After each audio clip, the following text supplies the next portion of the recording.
Isa pa. Bibitaw na talaga ako ng curse dito.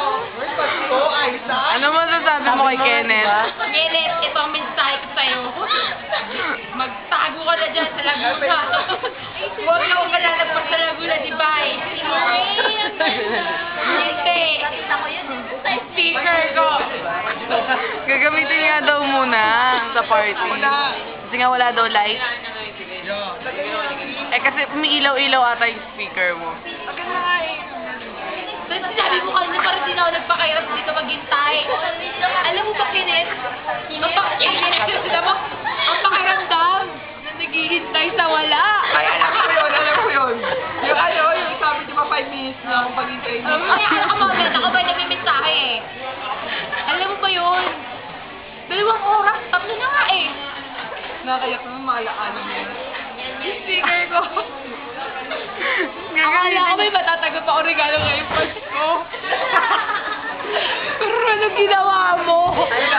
Pinaasa ka? Umaasa ako sa wala. Asa ka, boy. Sa January ka pa magkakaroon. Tapos ng putukan, wala na maingay. Magkaldero ka daw muna. Kenneth! Kenneth!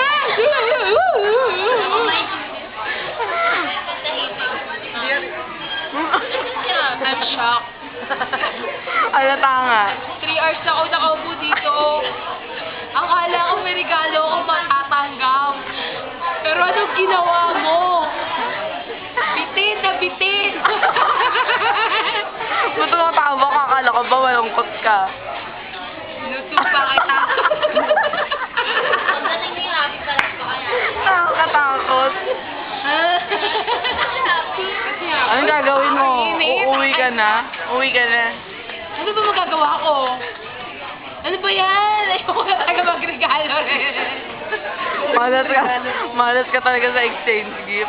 Kahit kailan, ano ka ba? Hindi ako sinuwerte dito ah. Natupad naman yung wish mo ah. For me, my God, it's my wish. Yung speaker. Speaker, pagdating sa akin, wala na. Gamit na. Yun lang, medyo madedelay lang. No. Ayoko na may delay. Wala nang ilaw. Bigla sabi oh.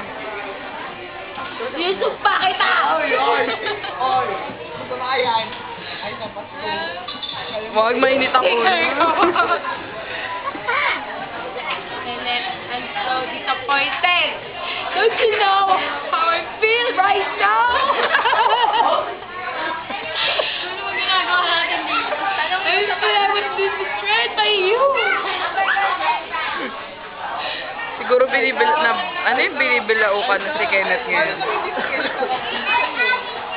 Makabintang mo, friend. Masama yan. Masama yan, judgmental. Masama yan, friend. Paano mo kinakapon sa'yo? Pag hindi ka papaliwanag ako, di ba? Parang kung hindi ba ikaw yun, Kenneth, hindi ko kasalanan yun, sino sila. Video mo lang agad dito.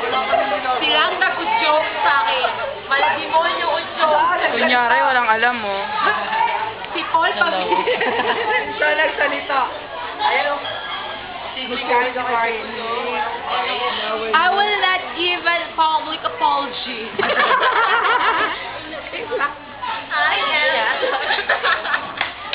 If it's not yet proven. No! Tama na. English is so Tapusin hard. mo na to. I can express myself, you know? Mag-conclude ka na. Mas I nalulobat never na. conclude that my gift is not yet here. Because it's there. And